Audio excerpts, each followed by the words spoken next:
Late afternoon and a beautiful day here at Virginia International Raceway. A very busy day, and we're down to the final event of this first of 2 days of racing at Virginia International Raceway, all part of the Blancpain GT World Challenge America event weekend here right now, featuring the Pirelli GT4 America Sprint X race, round 3 of the championship, opening 2 rounds about 6 weeks ago at Circuit of the Americas. And getting ready to go. 60 minutes of competition, 2 drivers per car, pit stop, driver change, and generally some absolutely fast and furious racing. Here is a look at the starting lineup, and tell you, a pretty impressive run when you consider the front row in this Pro-Am and Am field, Cal, covered by 2 Am cars. I know, amazing. Great run by Chris Wilson there to put the number 16 Auto Technic Racing BMW on the pole, and Fastnut, what a weekend he's having. Incredible. Inside of the second row, another Am car, Vesco Kozarov, team with Jeff Burton in the Reardon Racing entry. And then our points leaders coming in the Pro-Am category. 4th overall on the grid, Matt Travis and Jason Hart in the Nola Sport Porsche. And we move back through the rest of the field here. Points pretty close. Some furious racing, and looking forward to what should be, I think, in this one, even more intense. And keep in mind, as you see here, a couple of cars, Marco Radicic in the Porsche, in the BMW, Jared Andretti in the McLaren.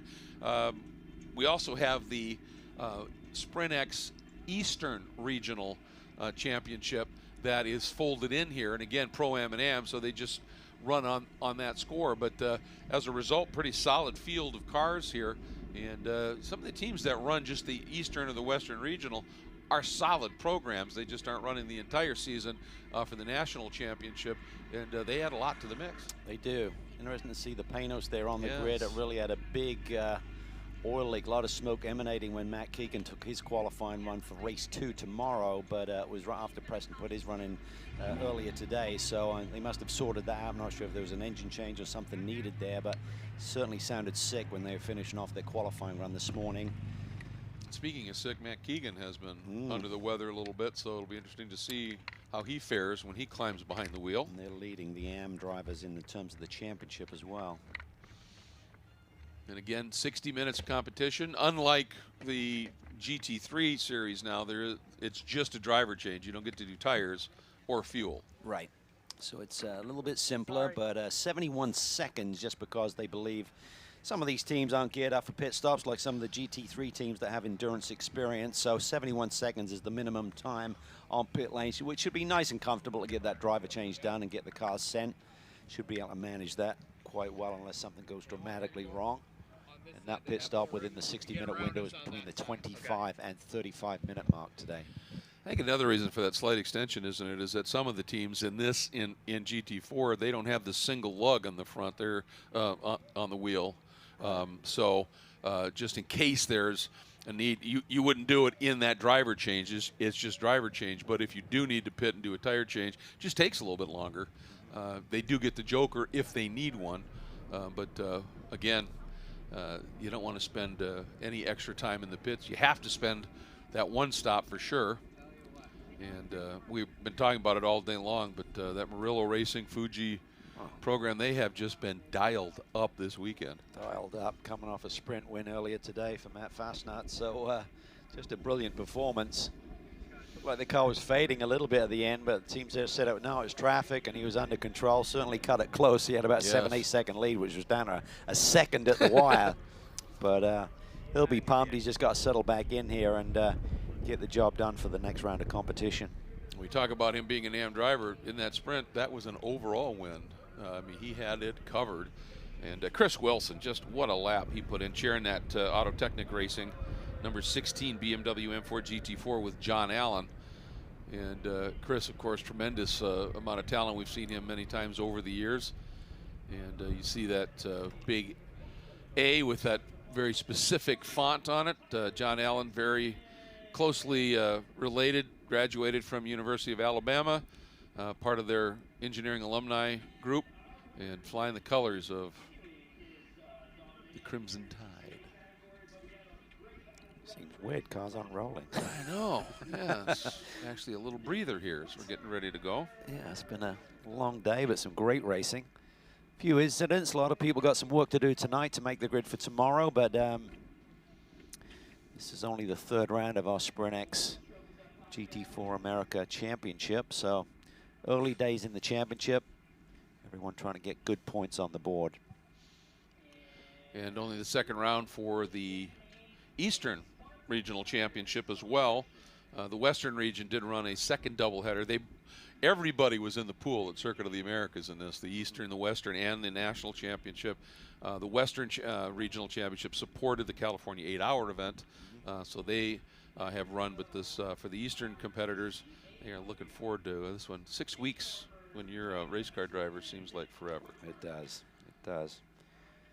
22 cars should see the green here this afternoon.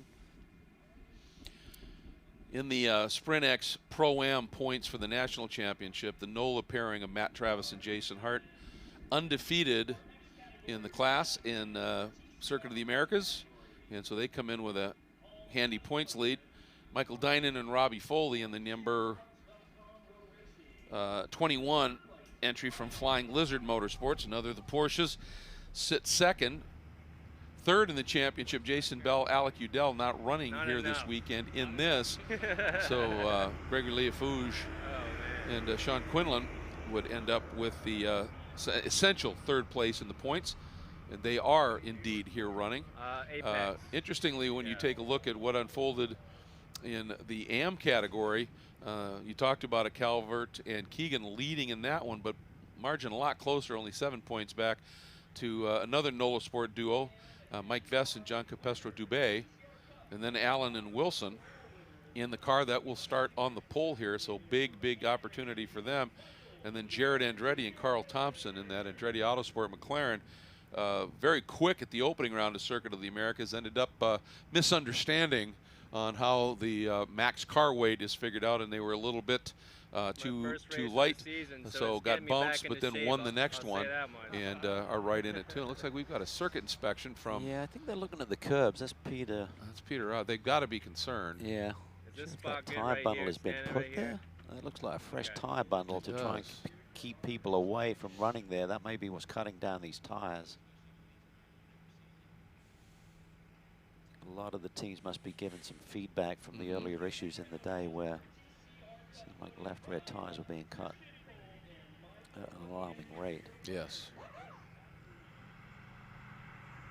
That tire bundle is new, right? It is new, yes. So just a slight little delay here while we get things ready to go. And then just to talk a little bit about the Eastern points, and the main reason is the pairing of Alan Brynjolfsson and Trent Hinman.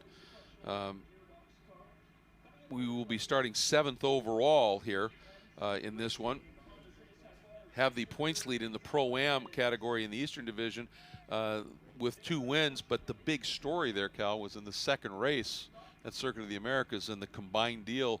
They won overall in front of all of the national competitors. So as this race unfolds, they're going to be serious contenders here. Yeah, for sure. I think they may be looking at the rule change next year where someone can actually change their mind and then be incorporated into the national points as well if they suddenly get on a roll in their regional. But for now, they are just locked into that east side of things.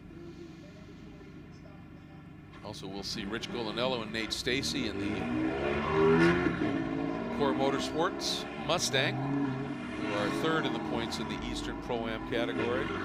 Justin Raphael and Stephen McAleer 4th. Marco Radicic, Carl Whitmer 5th. Stuart Briscoe, Andrew Davis in the mix. Andy Pilgrim, Adam Poland, Anthony Girazzi, Element Goulart, Chris Omach and Toby Grahovic, who had a win here in the AM category in Sprint X last year. There's a pretty serious competition in the field here.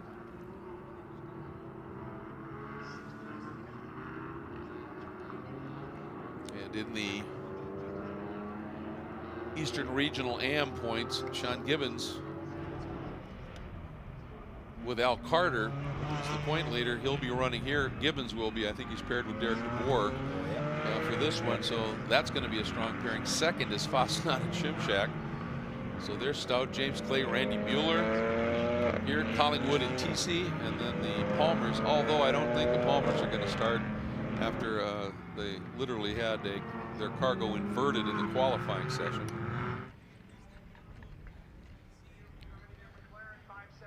Okay, let's see what Fastnat can do in this one.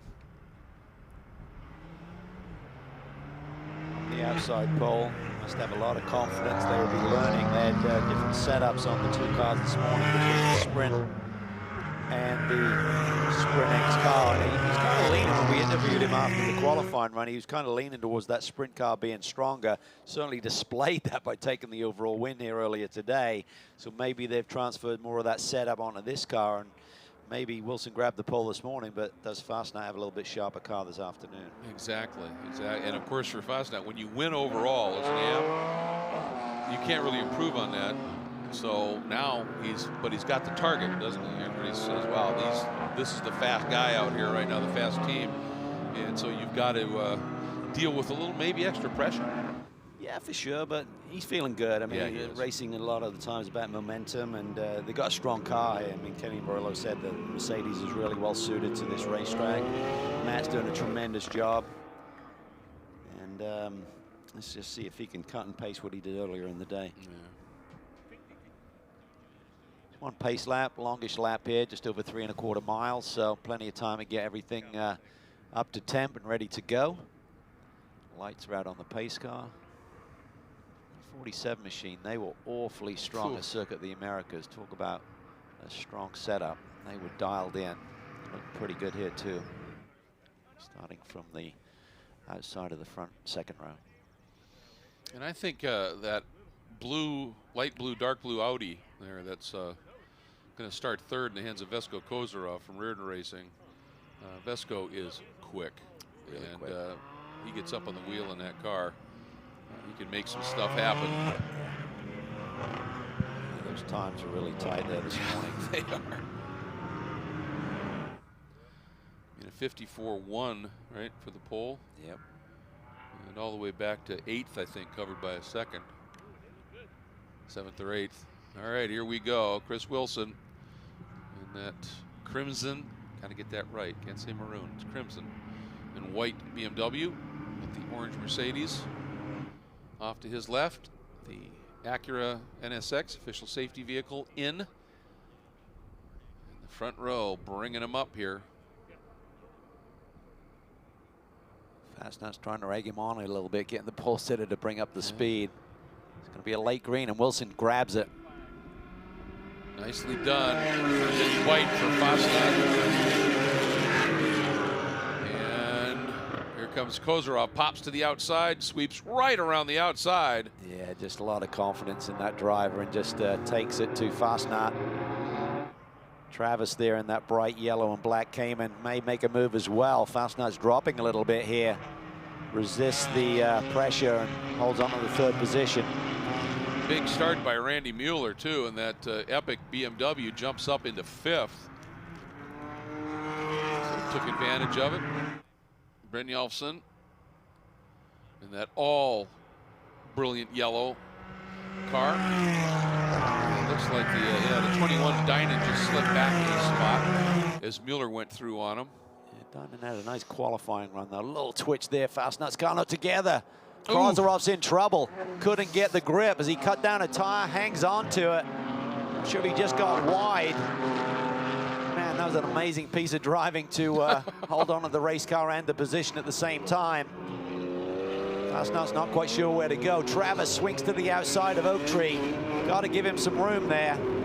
This was talked about in the drivers' meeting. Really worried about that secondary pit lane and the abutment with the wall there. And Fastnat did give him room, but you can see Travis had to check up, and look at Mueller. I mean, Wilson gone.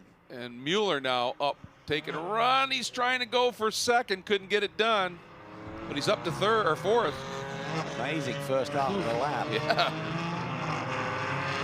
Okay, things settle back down. Wilson is checked out. And when Kozarov went bounding through the grass, I saw something come flying off the car. Looks like it might be a piece of the splitter.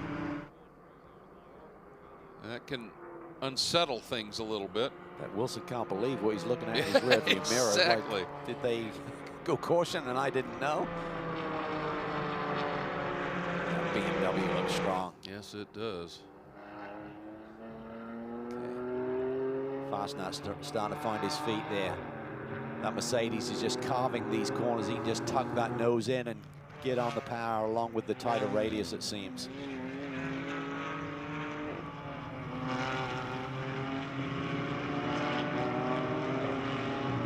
Travis putting the pressure on there for that 4th position.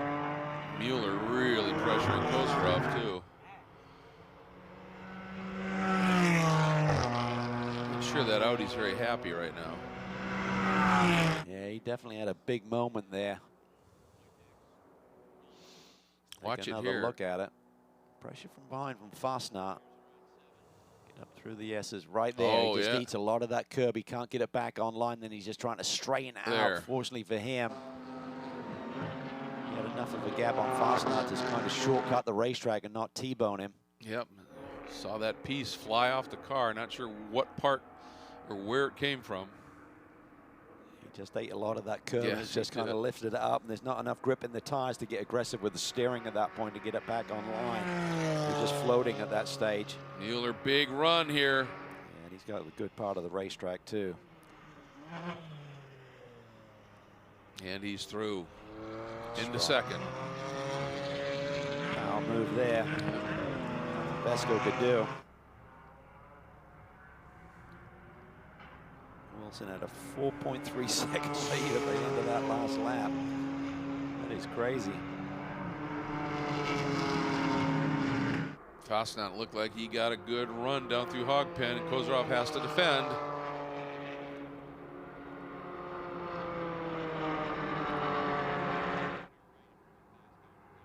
Now flicks to the other side. Kozarov will take him in deep.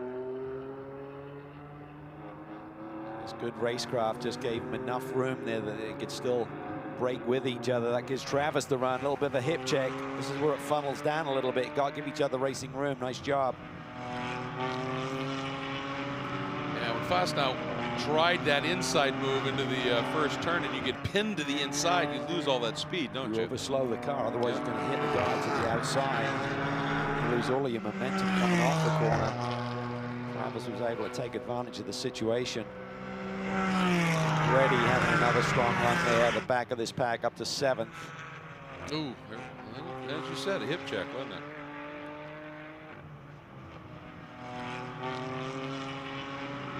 Dynan hanging on in 6th right now.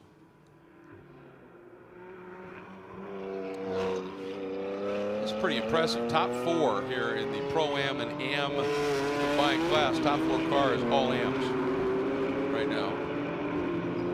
Now, it's some pretty stellar Ams.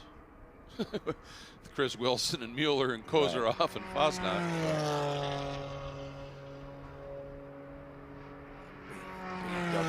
Really strong at this stage of the straightaway. Boy, Andretti is attacking on Dynan here for that 6th spot in the back of the frame. And Dynan shuts the door. That silver and blue Porsche from Flying Lizard. Right behind him is the McLaren. That BMW has a 9K on Kozarov in the Audi. Huge amount. Fastnat gets to the inside of Kozarov.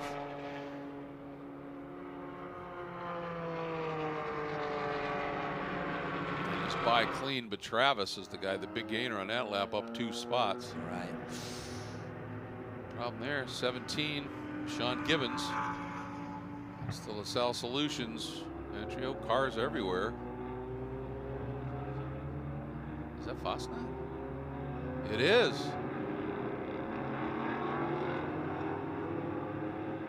What happened there? Whether he tried to make a move on Travis, or whether Kozarov went on the attack. Oh, we got Dynan. Dynan clipped him. Yep. And the secondary hit. Yep. Just a little bit of overcommitment from Michael down to the inside. Damage to the rear end, as you can see. Bodywork on it. Underbody diffuser type pieces coming adrift.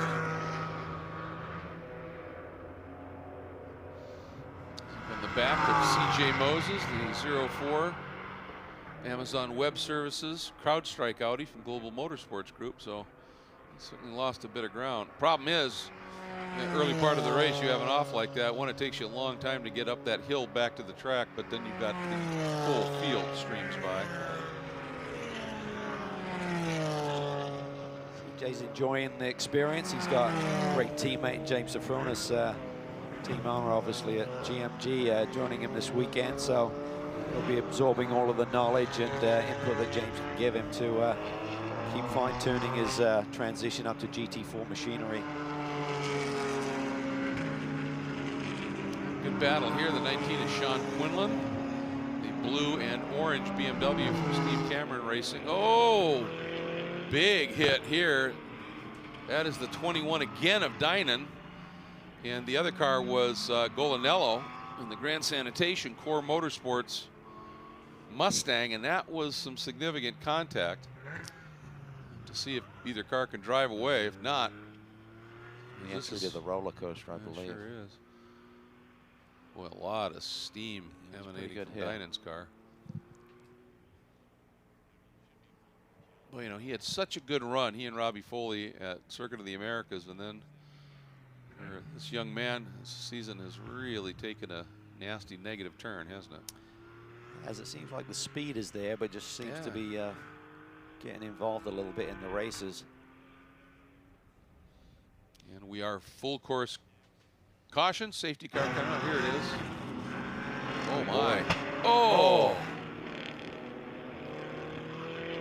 That is a shocker for the Golinello who got hit big time there. I'm not sure if Michael got shoved to the grass, lost the brakes, what was going on, but just a massive hit. Yeah, Golinello would have never had any idea that was coming. Can't brace yourself or anything. They're really shocks to the system. I thought I saw a little flash of flame under that right rear corner after that contact. And with that kind of impact, it's certainly conceivable to have broken something. Yeah.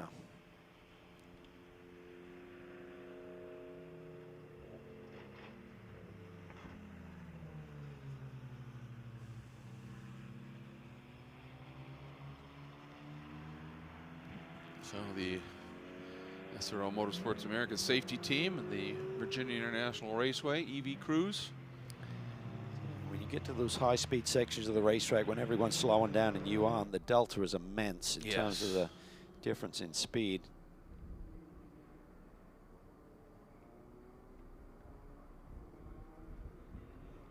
Dynan hopped out of the car, and you could see him off to the right in the shadows there. Golinello's okay. That was a big hit to take. Just a big surprise. Yes.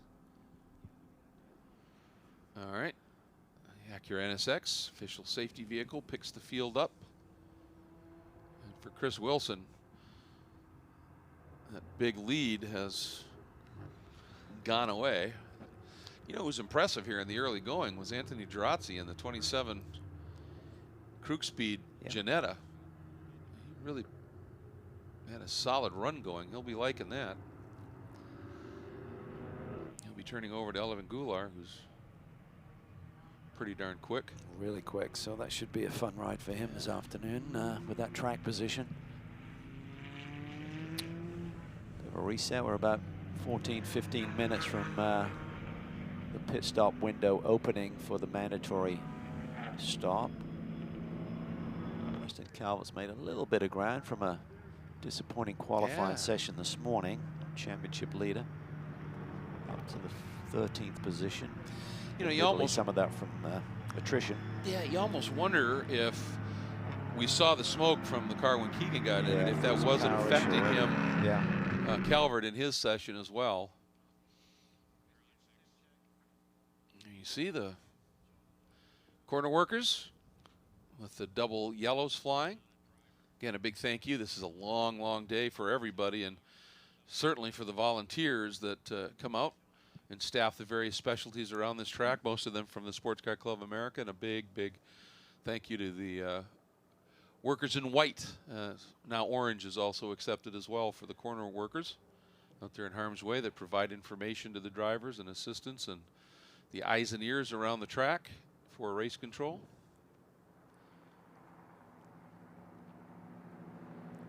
I suppose we should give a shout out to the safety car drivers and crew, because they've been spending a fair amount of time on the track today. Yeah, that's for sure. It's been a wild one. It has. Travis right now holds the fastest lap.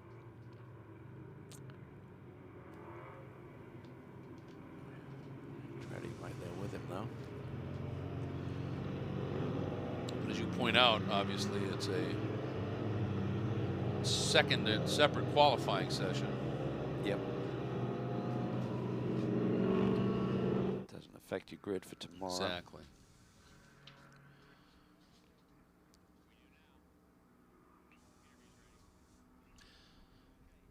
So, field under the control of the safety vehicle while the cleanup continues. Let's get down and check in with Ryan Marine in pit lane. Christian Shimshak is the co-driver for Matt Fosnot, who unfortunately is still sitting here in pit lane. The crew from Marilla Racing has been hard at work, especially on the back of this car, trying to fix some diffuser damage, it would appear. But we were chatting a moment ago. Despite this, it's been a pretty positive weekend all in all. We saw Matt win overall in the sprint race, and he showed pace here in Sprint X too. Yeah, absolutely. Yeah, we were kind of looking forward to a good race here. We knew we had pace. The car is good here. We both feel good at this track. It's it's really unfortunate to go out like this, but you know, it is another race tomorrow, so we're going to try and pick up the pieces and get a good result for tomorrow. Did you have a chance to take a look at the replay, and if so, what did you see? Well, yeah, I saw the replay once, and what it looked like is someone kind of dive bombed him on the inside of turn one, and he was turning into turn one, and someone caught his right rear corner. So it's not a whole lot he could have done, I don't think. So it's pretty not his fault. Just bad luck. The two of you have been paired up here the last couple of years. What has that relationship been like, helping Matt get up to speed? He's been awfully impressive here in year 2 of GT4 competition for him. Yeah, it's gotten better and better. You know, it started out good. We were fast, I think, to start out with, and looked competitive. But you know, we gel together better as teammates, and he's gotten faster. So it's been a great pairing. I'm really happy with that side of it, and the team as well. So everything's really good. Yeah, tough break here, unfortunately, in race 1. But like you said, another race tomorrow, and we may get to see you in the car here later on in this race. Yep, hope so. Thanks, guys. Thank you, Christian. And you had talked about it earlier, 3 qualifying sessions for, a problem here for the 77 Park Place car, but 3 qualifying sessions for Fosnot and Shimshak. And top 3 in all, right? Top 3 in every one of them. They'll start 3rd tomorrow, but and, big surprise here. And Fosnot had fastest lap in the sprint race. We'll grab pole for race tomorrow. Absolutely. And that's the car that's sitting there that set fast lap in qualifying 2 for the race tomorrow for the Pirelli GT4 America Sprint X, so that's problematic. And they're well placed in those eastern points.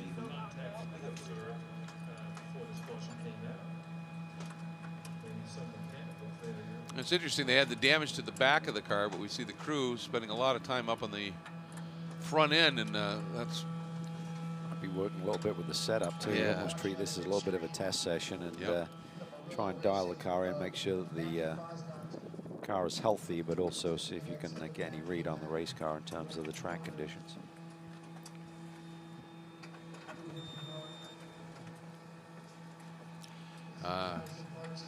Duct tapes replacing baling wire being one of the key tools for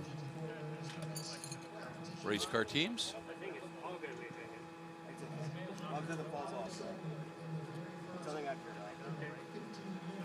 They're trying to make sure they don't send the car with any pieces flying. Right.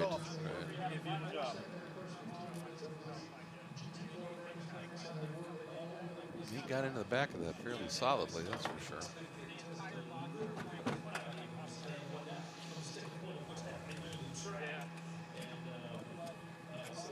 I don't think that under the control of the safety car once again, and Didn't really see what started with Dynan. He was already clearly out of control when he got into Golinello. Yeah. And Spirit of Crosby didn't see what precipitated that.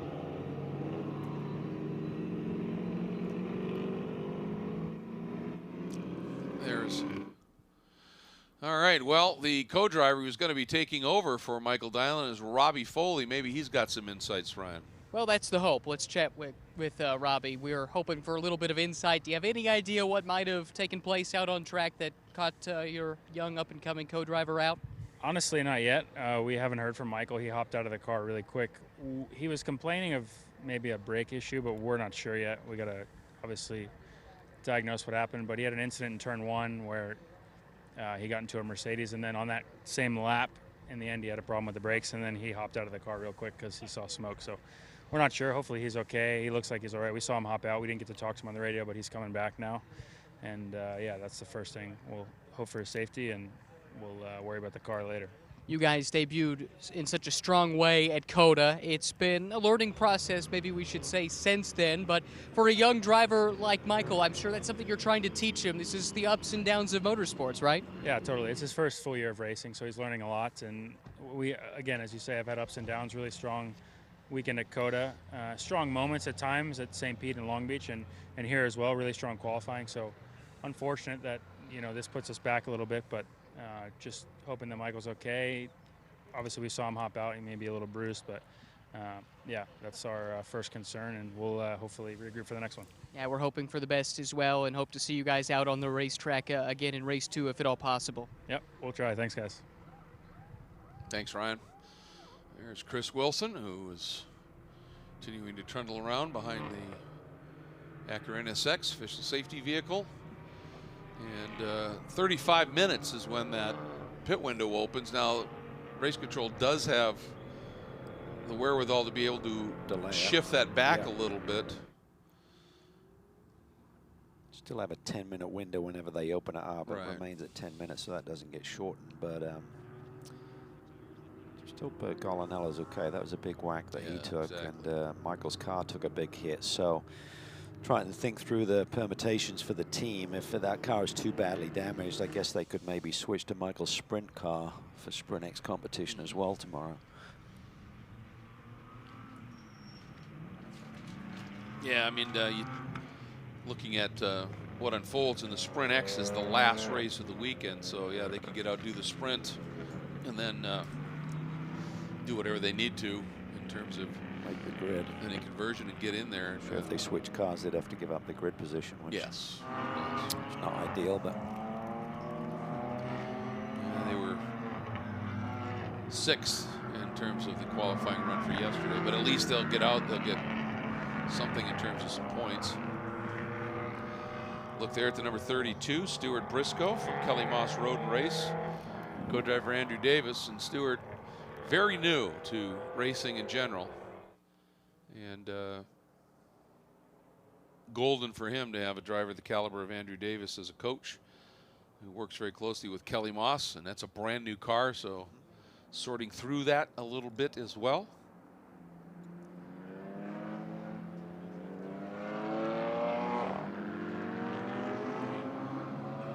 You see right there the chrome Porsche. That is the car of Gibbons and DeBoer. Had that off early. Or trying to bounce back from a car-destroying incident here last year. Yeah. But loves the racetrack. Sean, I spoke to earlier in the weekend, he said, I love the track. He said, I'm still trying to build up the confidence through the S's. And it's a strange piece of racetrack, because if you don't have the confidence to go flat, if you start lifting off in the wrong corners, it makes it even worse. You're pinning the nose by thinking, I'll take it a little bit easier, and it just makes it feel much worse. All right, well, we saw the problems for the number 77 Park Place Motorsports Volt Whiting Porsche, and then getting towed in. Ryan, what are they saying?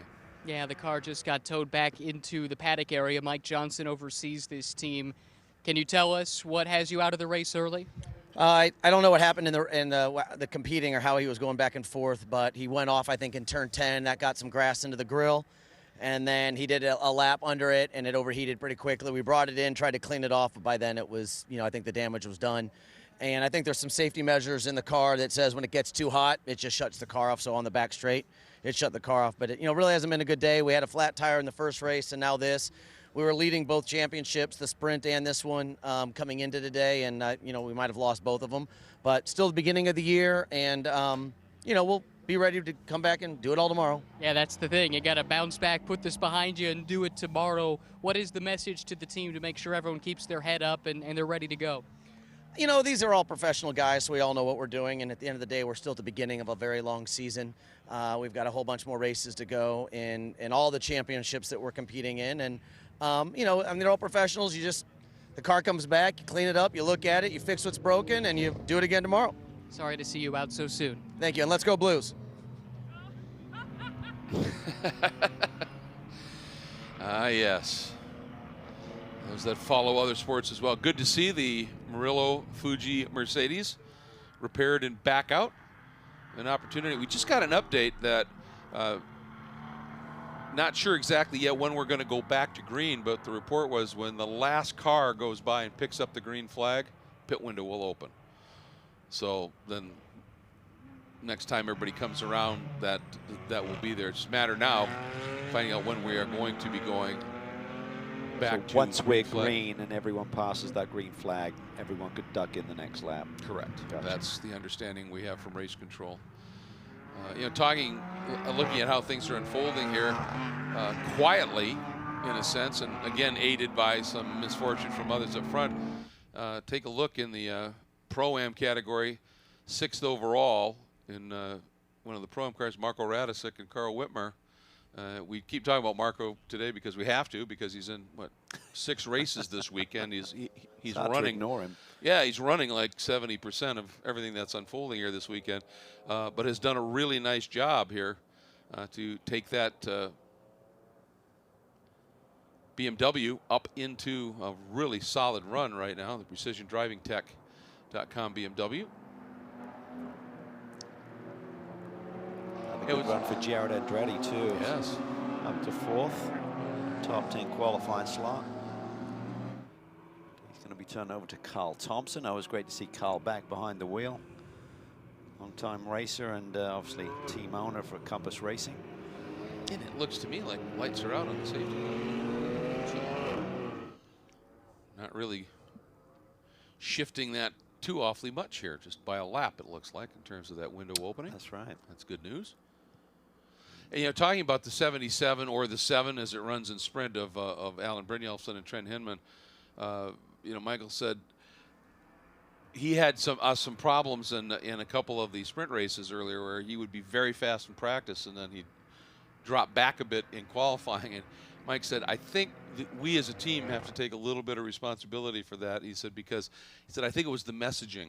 And he said he was feeling such pressure when he did well in practice to go out and, boy, get it done in qualifying. And so he would overdrive. And then he just obviously would start to slow down a little bit. And they said, we just have to change our messaging and our approach to him because he certainly has the raw skills. He does. He always has. He's displayed great car control from the moment we watched him race, but a little bit wild in the early races and started to settle down. And now he's just fine-tuning that craft, identifying when to give up a little bit of speed into a corner where it's effective to get the power down early. Tends to charge the corners a little bit when he gets excited. He loves it because he's just kind of grabbing hold of the car and trying to keep all together, but it's not good for your lap time. Boy, Chris Wilson let that pace car go way early, and then he went to throttle early. And Mueller was ready for him. He didn't lose that much. A couple of car lengths, certainly, but here comes Andretti taking a run at Travis. Big run on Travis. Could be in position as they get down towards the brake zone. Flicks to the outside. Settles back in. Kozarov had to fend off Radicic.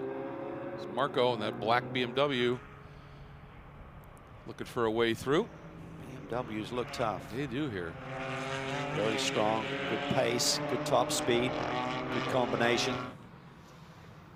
They were strong here last year. It's just a track that suits the car, I think. The lane should be opening based on the message that we got, correct? That is correct. So he makes the early stop.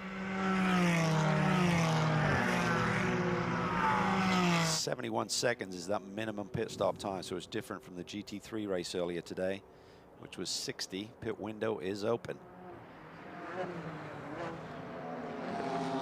Watching Quinlan here, that blue and orange BMW from Steve Cameron Racing in the Krug Speed Ginetta in the hands of Anthony Girazzi. There is Marco Radicic in the BMW, and then here's this battle behind him. He's done a really nice job this year, just finding his form, finding his feet, impressive lap times. I think the results are going to start to roll here pretty quick for him and his team. I think so too. Behind Girazzi is the number 29 BMW and the number 92. They are the team cars from Classic BMW. Raphael behind the wheel of the 29 that he shares with Stephen McAleer, and Chris Omak in the 92 he shares with Toby Grahovic, and again winning in AM last year. They've now since moved up to Pro-Am. Oh, look at this. Mueller all over Wilson. People ducking for pit lane. Yeah, Travis in. Nola Sport make that mark. Championship leaders. Andretti's in. Yeah, Chris just plants that car right there. Gives him about three quarters of a car width. Not enough to really dive down the inside. There's an experienced hand behind the wheel. Andretti's in. Carl Thompson at the ready.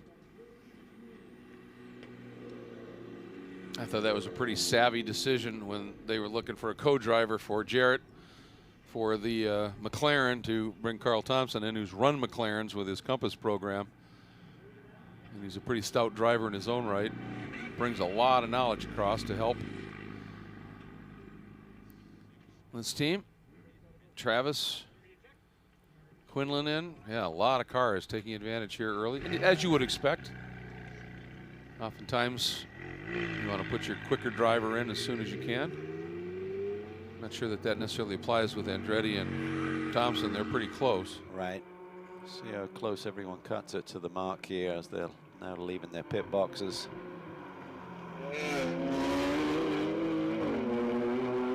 Oh, too quick for Thompson. 68 seconds. That's going to be a drive-through. Conversely, a little bit slow for the Nola Sport team, 76 seconds. So few teams running afoul here. So yes, another 76 stop for Quinlan to Leafouge. Still a big battle up front here. I think Wilson will continue to charge. The key is for the Bimmerworld team. When do they decide to start? Oh, big moment there. Big wiggle coming through Hogpen. I expect Wilson to really extend this all the way towards the end of the pit stop window before he turns it over to John Allen. The Bimmerworld team may try and run the same kind of strategy. Yeah, Mueller is up on the wheel, so he's doing a great job leaving him in. James Clay ready to crawl by. One thing, you know, that's just fun watching Wilson. You talked about how smart he is.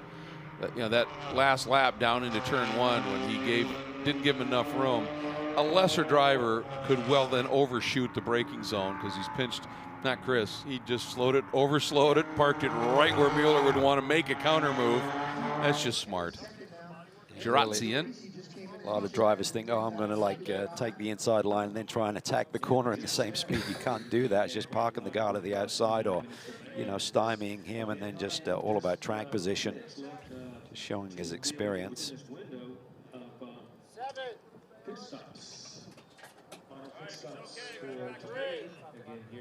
All right, Elvin Goulart. Jump behind the wheel. Yeah. He was shouting it over the wall. He should be released by the sounds of their messaging. Yeah. Wilson continues to hang on to this lead, but it's a tight battle between these two BMWs. Well, the two best stops so far. We'll see what. Yep. For the Krug Speed team, it's not a good one. Is the classic BMW Raphael's exchange to McAleer, 72.8, and as you would expect from the Racers group, a good one for them. 72.4. Yeah. The big mistake there was transition between Andretti and Thompson. 2.5 seconds light as we see the Bimwell team make that decision.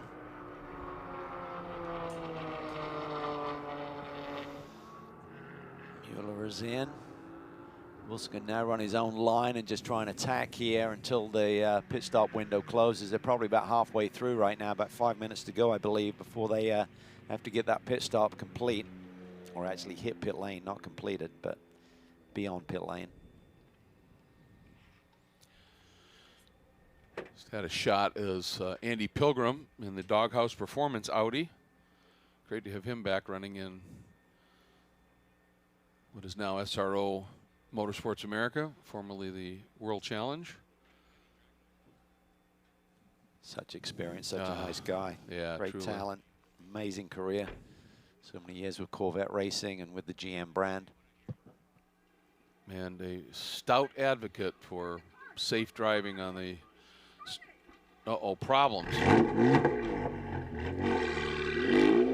can hear some angst from the team that may have. Ooh. Well, that is the 33. Pilgrim having it go around. Fairly quick recovery, but still. It's unusual to see Yeah, it Andy is. make a mistake.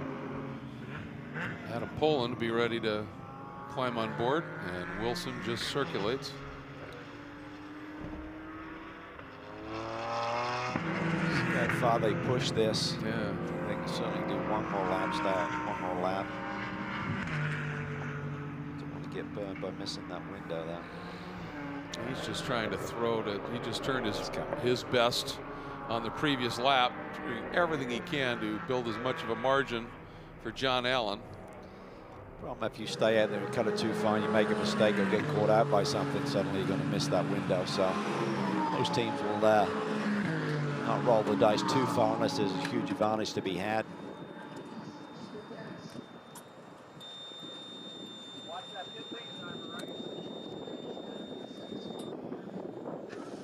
Just looking at all those times, and yeah, still the best stop from the Racers group.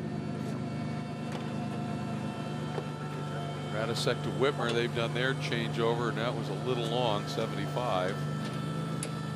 See what these guys can do. Yeah, reminding John Allen to watch that pit stop timer.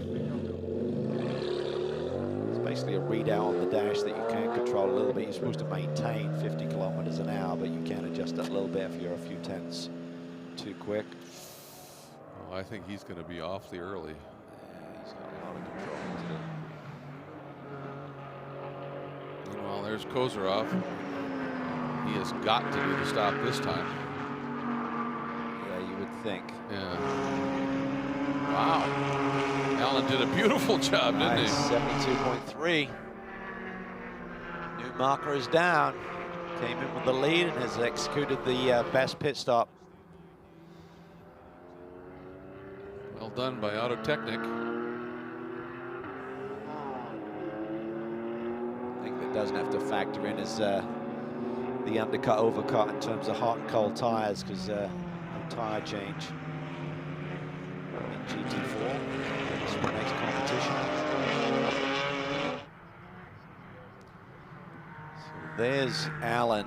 Yep. And Clay is just coming up on these guys pretty quickly. He's right there. Okay. There he is. Yep. Like 4 cars back. And with no tire change, you don't have that problem with a really cold set of tires on the car. Right. But they still sit for a while and cool off a little bit. Oh boy, for the lead.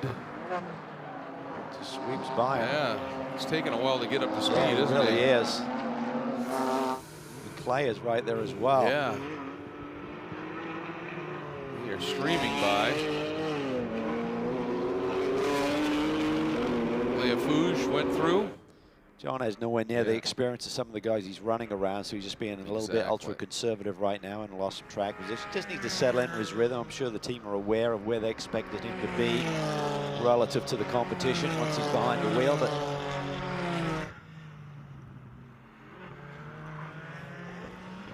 Burton is now getting on board as Kozarov has stopped.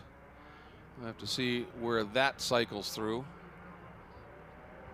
But Jarrett Andretti having turned over to Carl Thompson, but as you said, Cal, short. So that drive-through penalty, they got to do it pretty quick. I'm not sure if the message has gone out yet. Yeah, haven't seen it on the message board. I'm sure they're looking at it very closely. There's the 29 McAleer.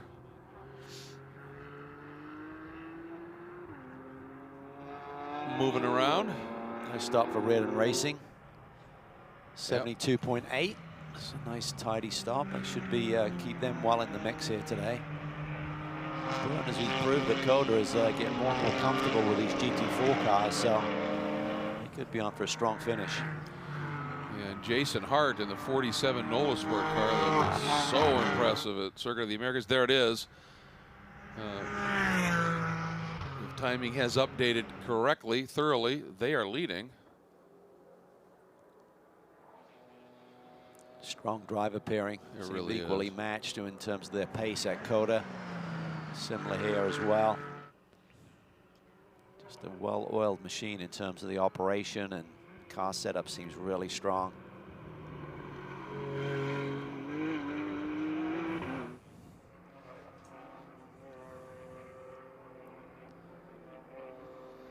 Pit window is closed, and I think the only one who really ran afoul was the Andretti Autosport. I think so. Number 36. They will have to serve that penalty once they get informed. I'm not sure if they run through the whole pit stop cycle and then send the messages out, or whether the team can self-serve it once they see it on the board. Yeah, the message just went out. Yeah, good point. You would think as soon as it's posted on the message board, all the teams have that closed loop scoring that with that messaging, that they ought to be able to then go, oh, okay, we better just do it. Yeah, I'm curious to ask the question and clarify if you know you've done it, if you can elect to do it before you even get the message up. That's a good point. So Hart leads McAleer in the number 29. Sits in the second spot from Classic BMW, having taken over. Yeah, it could be a good little battle. McAleer's got a lot of pace here today, as does Leah Frouge. So this battle for the lead could compress here pretty quickly. McAleer's only 2.8 seconds behind, and Leah Frouge less than 2 seconds behind him. So there you see them. Yeah, it's the top three. Clay's not that much farther back either, is he? They're running quicker times than the leaders, so those BMWs are coming back at the Porsche here today. And Grahovic also has a lot of pace. Whitmer certainly has pace. Yeah, this is going to be interesting. 20 minutes remaining in this third round. The Pirelli GT4 America Sprint X Championships. This team going for 3 in a row.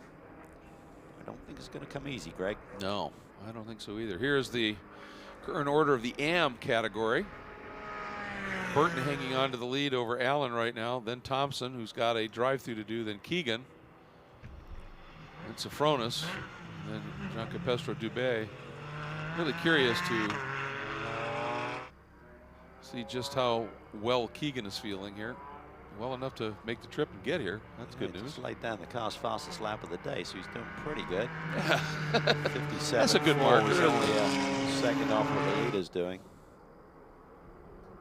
He's just determined. He wants the championship in the worst possible way. He wasn't going to let pretty nasty little ailment he had this week get in the way of a championship run. Here's McAleer. Last time by that margin 1.6. And his lap, Cal, 1.3 seconds quicker than Hart.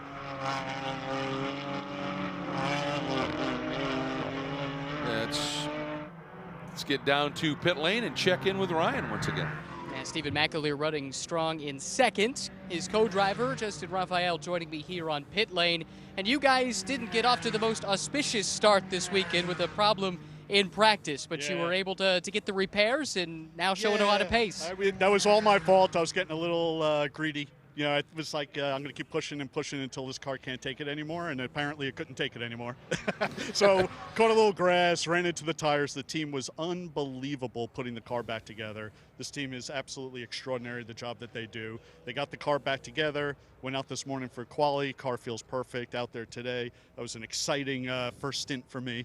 And you know, when you give the car over to Steven, you know it's in good hands. So I'm very excited to watch him. So what did you tell Steven about the car to get him up to speed and prepared for his stint? So I really told him to look out for certain things that are on the track. There were guys spilling fluids on the track, and there's a couple places that were really slick.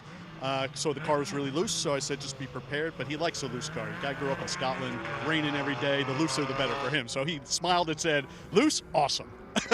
So it was perfect for him. You got the pace to run down the Porsche in the lead? I don't know. The Porsches are real fast. The cars are really strong as well. So we'll see. If anybody could do it, Steven can. So looking forward to watching it.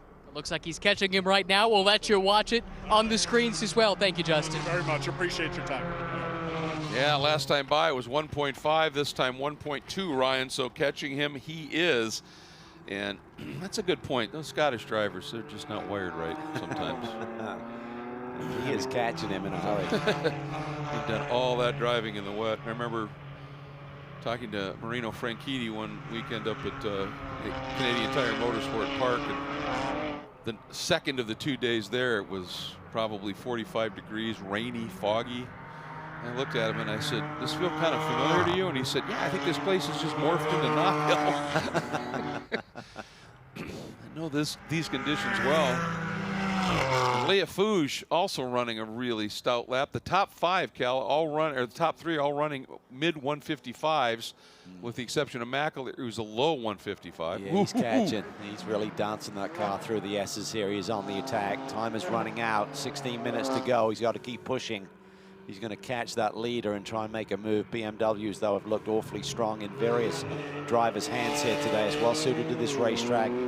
It's good top speed. Yep. Mackler realized he's got to get on the tail of that Porsche quickly. Of course, Leah Fouge, double duty here this weekend as the co-driver with Henry Schmidt in the GT3 BMW. He's got a lot of savvy behind the wheel. No problem adjusting for him here in the Stephen Cameron Racing, Cameron Race Products machine.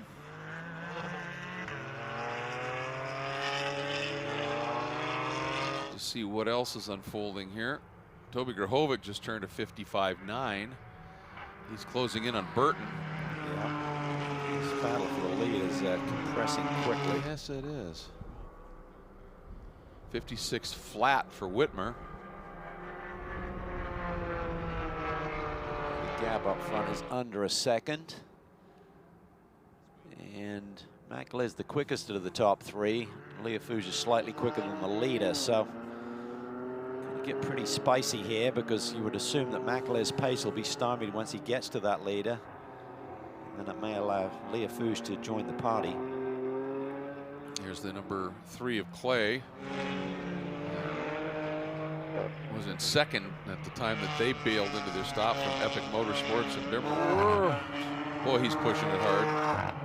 He really is. Racetrack that this team knows extraordinarily well. Had a lot of success here over the years. He just turned a 56 flat. Grahovic has gone around Burton now.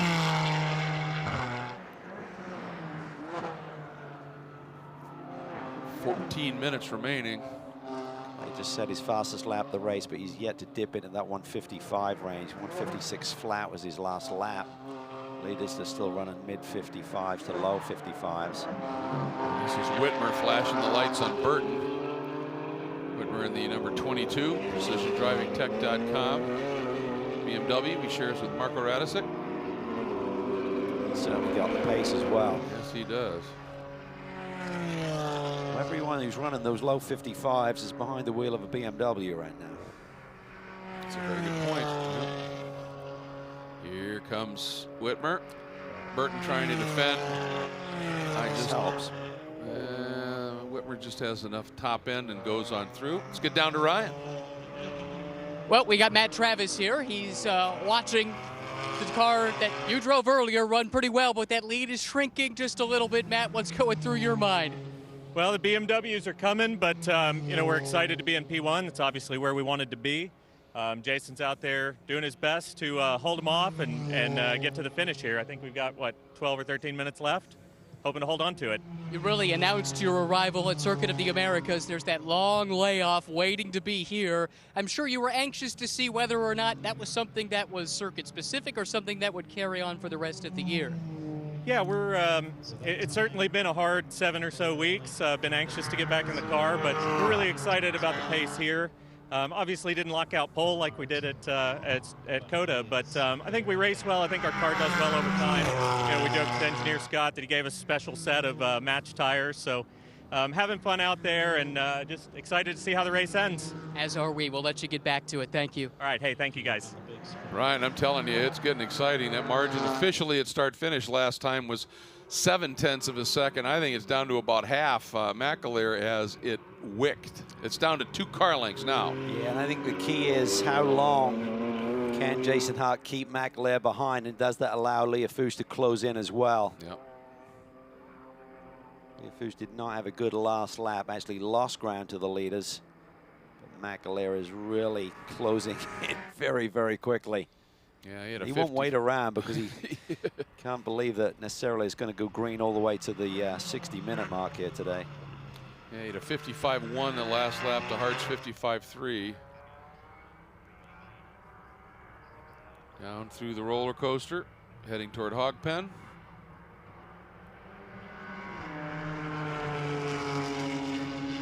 And here we go, down the front straight. Leofus dropped off a little bit more. The margin 3.3 last time McAleer to Leofus. Yeah. Let's see what it is this time. Down to 0.3 between these two. You don't need the times now. It's car lengths. They both ran their fastest laps of the race, so certainly Hart's responding as McAleer continues to push. Yeah, but does McAleer, he have something in the bag? 54.8, Cal. It's going to be tough. It's tough to hold off. That could happen on the back straightaway unless Hart gets super defensive.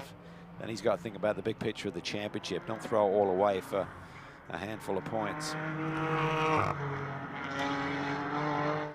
Yeah, that's a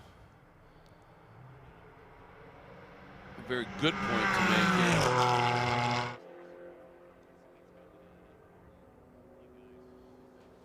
And keep in mind that McAleer, they're running in the Eastern Championship.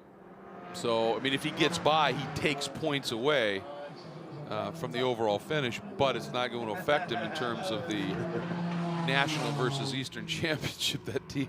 Justin having fun. He really enjoys his racing. Yeah. All right, here we go. This could be tough. Yeah, McAleer, pretty good drive out of there.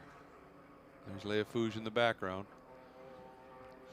Well, hasn't decided where he's going to go yet, but had a steam on him. McAleer picks that inside lane. If he can get alongside, it's going to be tough to defend. Hart's going to take it in really deep. But as you said, inside paid off. Yeah. New lead. Against the shoe like McAleer grabs the lead. This won't take long, did it? No. Yeah. Do you know who's calling him Irish? I know, right? What is he? Max, have you ever seen? Chris Elmark there as well. He and Justin really good friends, enjoy their racing travels together. Yeah, Grahovic continues to be right there, top 5 overall right now, that team driver with Omacht.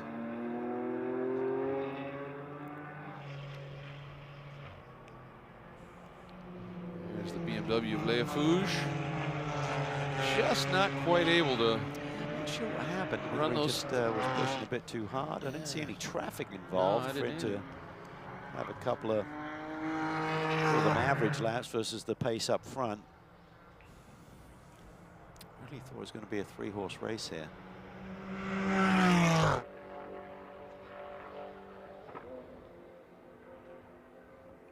Feeding it into the climbing S's.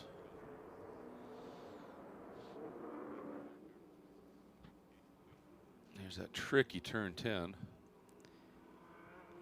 For the NOLA Sport team. I mean, yes, you want to go out and win every race, as Travis alluded to. We want to be running P1, which they were. But as horses for courses, some cars are going to be. They try and deal with balance of performance for the various classifications of racetrack, but it's hard to get it right where everyone's going to have equal pace. Certainly here in race mode, it seems like the BMWs are really strong.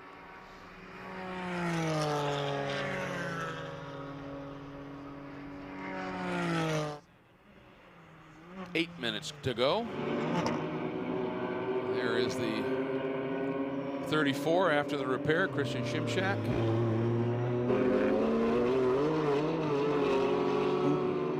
Something else coming off the car. Car's beat up today. Yes, it is.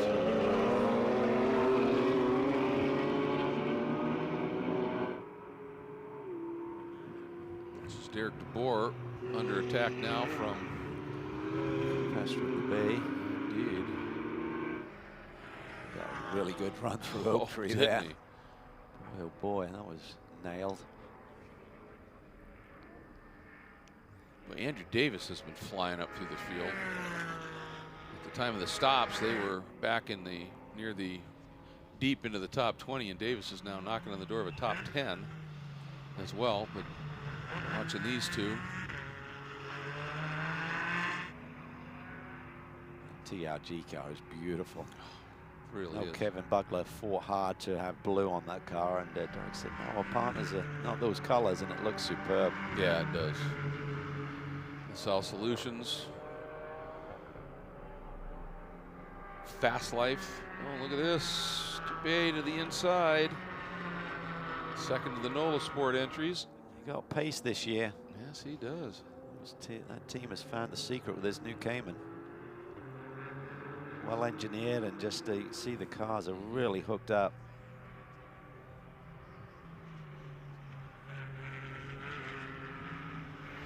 Well, everybody who's ran the older version of the Cayman GT4 and the new one here, the 718, said that it's better in lots of little ways, but the big thing is that it just is the engine is just a lot torqueier coming out of turns. It just gives them a much better launch.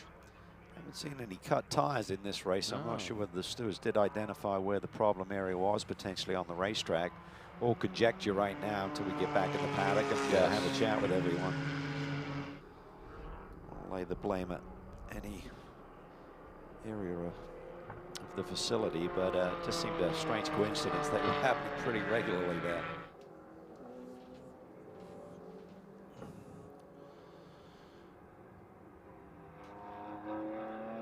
So McAleer leading in the Pro-Am and overall category over Hart and Leia Fouge. Am class leader is the number 3, James Clay, in the Epic Motorsports Bimmer World entry. BMW's 1 through 6, is it? My goodness, it certainly is. Yep. Janetta. Second in the Am category would be Burton in the 91 rear Audi.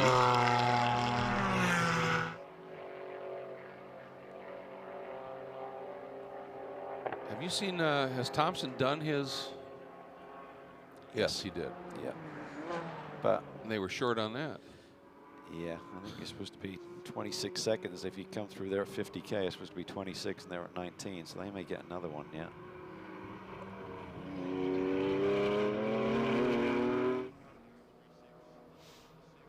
Keegan got a drive through for something. Somebody didn't stop in his pit box.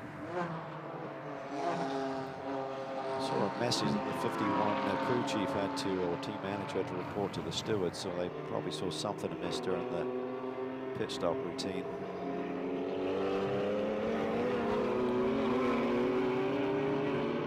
This is Shimshak, remember now, down a number of laps. Coming up on the backside of Burton here, who runs 7th overall, 2nd in the Am category. This team is just trying to get a read on the car. I have the fastest lap of the day at 54.5, so.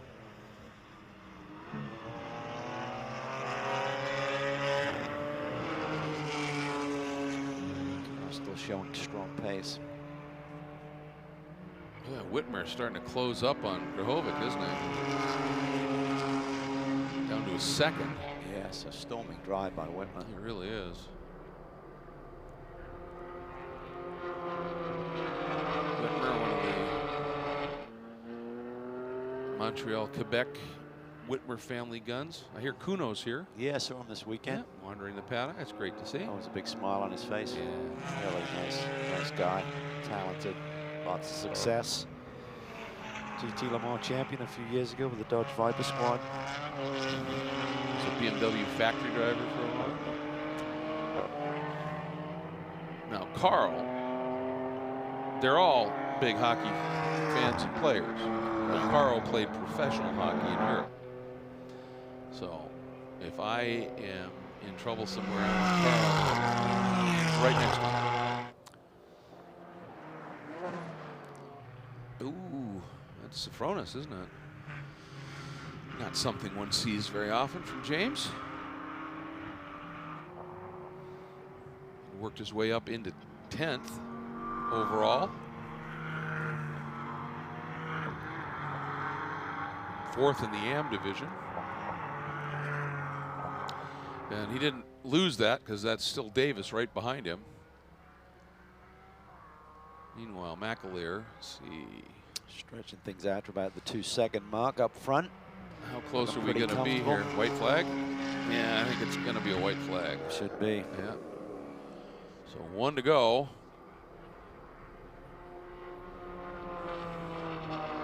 Nice drive here from the Scot.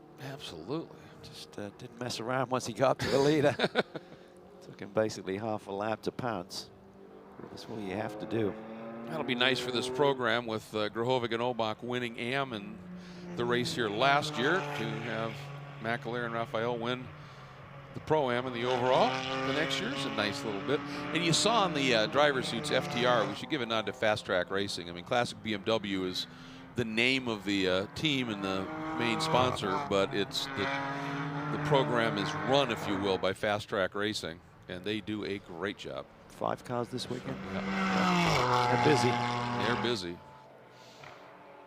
And that's, sometimes that's a light weekend for them. Yeah. Yeah, I mean, they get it done. And obviously they have some pretty good driving talent behind the wheel. Hart's done a really nice job of keeping the ante up there, and Leah Fuger's not gotten any closer really for that 2nd position. So a big bundle of points coming their way once again for our championship leaders.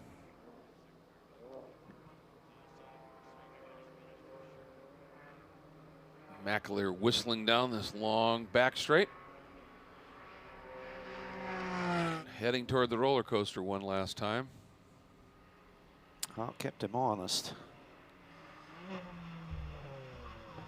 Not to be denied. Got that right-hand lane. Once Hart gave him that right side, it was going to be tough to defend with the head of steam that he had on him. All right, down to the double apex hog pen. Onto the front straight. Here at Virginia International Raceway, BMW in the M4 GT4 Classic BMW Fast Track Racing. Stephen McAleer, Justin Raphael getting the win over the Porsche from Nola Sport of Hart and Travis. And Leia Fouge coming through with a solid run to 3rd for Stephen Cameron Racing. The car he shares with Sean Quinlan.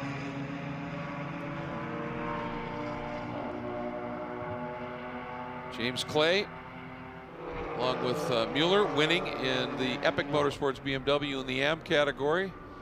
Burton coming through, nice run for 2nd in AM. Car he shares with Kozarov. And showing on the monitors right now is 3rd in AM would be Thompson and Andretti. However, we think there may be another possible penalty coming for them. If so, that would promote Safronis up into the podium. So well played there. But McAleer, boy, what a drive he put on. Yeah, well, he's not to be denied. It just looked ominous, didn't it, with his lap times and the amount of time left on the clock and the gap. BMW's just super strong. Wilson and Mueller had a nice little battle in the first half of this show. And, obviously, top 6 sweep. Some of the surprises on the downside of things, certainly the Fast Knot and Shimshak, and the issues they had, they would have been right up there in the fight for the win. You would have thought Brynjolfsson and Hinman in the 77 would have as well, but had that overheating issue.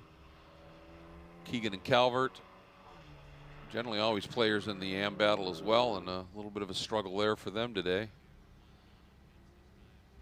And I think McAleer enjoying this one.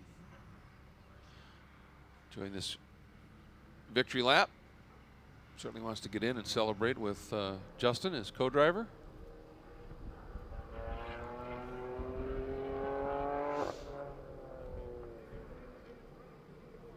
Does it get dark? About 8 o'clock here? We have time for 2 more races, man. Just keep rolling. What a day this has been. It was non-stop. Lots of action. Absolutely. It's a drama. And again, I want to give a shout out here as we take a look at the provisional results here. And again, if the numbers are white with a black background, they're Pro-Am. If they're white with a red background, they're Am. And you can see how that is slotting out here. But we've talked about the volunteers and the corner workers and everybody. How about a shout out to our camera people? Yeah, it's a long They day have just been out there absolutely non-stop, doing a phenomenal job down in the pits as well for the camera crews down there, and the entire tech staff here at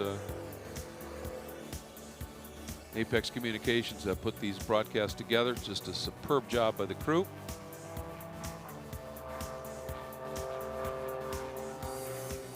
And there you see the cars that have struggled a little bit today. John Allen, he just never seemed like it really clicked. I wonder if he had a problem at some point after the stop. He just absolutely dropped down the order after pitting from the lead, so potential issues there, but nonetheless. All right, here we go, out of the car. Look at Justin, look at that smile. He's pumped. He does love it, doesn't he? He does. That's what it's all about. You a lot bet. of sacrifices to be here, and got to enjoy it. Thank you very much. Someday I don't have to work so hard for Stevie to get a win. All right, here comes the balaclava. And there is Stephen McAleer. Well-deserved congratulations from the crew, series staff as well. And I see Ryan's arm reaching in to grab Steve, so let's get it down to Ryan. Stephen McAleer, Justin Raphael, victorious here today. Stephen, I talked to you earlier in the weekend, and you said the goal was just to be the fastest BMW. Well, today, that was good enough to be the fastest race car. Pretty cool. Yeah, you know, I'll be honest, Gregory Lafuge here was certainly giving me a run for my money at the start, so I was trying to conserve the tires, and then, you know, we noticed one of the Caymans coming back to us, and, you know, I got my foot down. This is the best the BMW GT4 has been all weekend. The classic BMW guys did an amazing job. My teammate Justin Raphael, you got to have 2 drivers in this to win it. And I just want to say hello to all the guys at Monticello Motor Club that should be watching one of their fellow members win a race. I saw you had a post on Facebook, I think, earlier in the week, kind of commemorating the fact that you made this commitment to move to the States to pursue your career. It was something of a milestone. Can you take people through the journey that's gotten you here? How long do we have? Well, do your best. So, you know, I came over here in 2006 running in the Skip Barber Series, and then I made a move permanently in 2009, living out of suitcase for 2 or 3 years. Actually, that's kind of still the case. And very fortunate to be paired up with this guy. You know, we're having an absolute blast in this car. And he told me at the start of the year we had won P2 last year, and if we didn't get a P1, I was fired. So hopefully I can hang on for a little longer with him. I think you're off to a good start. Congratulations, guys. Yeah, they put together a great run, and when he had to, McAleer found that speed, and he's done that before, and good to see it here. Good to know he can hang around for a while longer now that he got that win put together. But just a fabulous day of racing and a good way to finish it here with a charge late in the race and run through for the win, and just great racing all day long. And we get to do 5 more of them tomorrow. We do. Everyone has a chance to reset. We'll take a break, take a deep breath, and get ready for action tomorrow. And all of the, qualifying tomorrow, all of the grid positions are set either from qualifying earlier today or fast laps established in some of the races. A lot of teams with a lot of work to do tonight. We saw several big incidents. Hopefully they'll all make the grid. A lot of teams will be tweaking on their setups. It's a learning process with these compact weekends. Not a lot of track time yesterday. They have learned in the race today. And, of course, multiple classes here in the Pirelli GT4 America Sprint X category. Back down to Ryan. At top of the Pro-Am podium and from the National Series as well in Pirelli GT4. So we've got Jason Hart, Matt Travis down here, a tremendous race. At the end, though, for you, you had to deal with the fact that you had another car coming for the overall lead, but not for the class lead. Take us through the calculus of handling that situation. It's pretty simple. We run a very organized program, and I was instructed exactly what my job was, and that was to win the America Sprint X. And knowing that Steven was out of class, we just ran our race, and his pace had enough to beat us. Our focus was obviously finishing in front of the 19 car, which we did, which is somebody that we're actually racing the way the point structure is. So for us, it was just textbook doing exactly what the engineer told me to do. Another strong run for the team. Matt, for you, now looking ahead to tomorrow, how do you ensure that you've got the pace and are there to do it again? You know, we're going to do the same thing tomorrow, Ryan. We're going to go out and run our best race. Jason's going to start. We're going to try to get through clean and shake and bake, baby. We're ready. Thank you, guys. Good luck tomorrow. Thanks. I like it. Yeah, absolutely. Absolutely. Well, I'll tell you, at the second race at Circuit of the Americas, the Travis trying to run down and the pressure he put on Alan Brynjolfsson there was one of the great battles we've seen for some time. We hope we see something similar to that tomorrow, boy. Just some real exciting stuff. I had a lot of it today, had a lot of incidents today.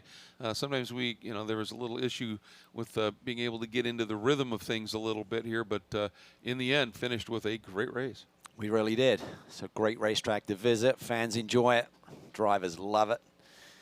Crews not so much because exactly. Your driver makes a little mistake. Typically, you're going home with a wounded car, but as we said, hopefully a lot of those teams can rebound for tomorrow. And things start right off the drop tomorrow. About 8:45, it will be in that realm. 8:30 to 8:45, we should be joining you for the TC America race for the touring cars once again, the second of the doubleheaders, round 4 of the championship, the 40-minute race, and then we just sort of keep it coming here as the day unfolds. Have a little bit of a lunch break, and then 3 more to fill out the afternoon. But again, the weather is supposed to be maybe just a smidge warmer than it was today, but still very, very delightful. And this track should be really quick, I would think, again. Yeah, I mean, the track should be rubbering in. You made a comment earlier in the day, and I've been thinking about it. You said, why are the lap times not where they should be? Well, not a lot of rubber put down. We didn't have the promoted test day. Got a little bit of rain yesterday, so maybe we'll see even faster lap times tomorrow. Here's a look at some of the highlights from this Sprint X race from the pole. Chris Wilson jumped out to an early lead, and then we had that little bit of a moment by Vesko Kozarov we're going to watch here coming up, I'm sure. And so for Chris, suddenly he had a huge lead, and then this moment as Dynan got into the back of Fosnot, and at that point they think maybe in that Flying Lizard car may have had a brake issue. Yeah, that was a big one. Yeah, you can see that flash of flame. Dynan recognized it and was out of the car fairly quickly. That was big.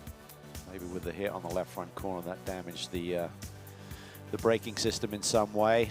And then John Allen, having taken over the reins, just struggled to get up to speed a little bit and lost a few positions, but still a strong run for that team. BMWs were tough here today. Yes, they were. And at the end, Stephen McAleer running down the Porsche and bringing it home with a big win for he and Justin Raphael. Enjoying that one, but that NOLA Sport car doing what they wanted to do in terms of points for the national championship and maxed it out there and putting together just a solid run, and looking forward to it all unfolding again tomorrow. And now, of course, after Victory Circle interviews and highlights, the podiums will be unfolding, and lots of celebrations down there. But you know, unless you've got spare driver suits, you don't want it to get too crazy, because you got to throw those on again tomorrow, right, and do it again. What a setting! Yes, and it's just gorgeous here. Beautiful place. Yeah, lots of rain here, but it makes it absolutely stunning under blue skies like we have had today. And again, just give you the order of what's going to unfold tomorrow. The TC race for TC America. Then we will have the Pirelli GT4 America Sprint race. Those will be the first two. Then we have lunch. And then we will have the second of the Blancpain GT World Challenge events. That should be starting right around 1 o'clock Eastern time. Then we will have the combined TCR-TCA race. And then we finish out the day once again with Pirelli GT4 America Sprint X here at Virginia International Raceway, all part of the Blancpain GT World Challenge America at Virginia International Raceway, presented by Henry Repeating Arms.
All right, podiums beginning here.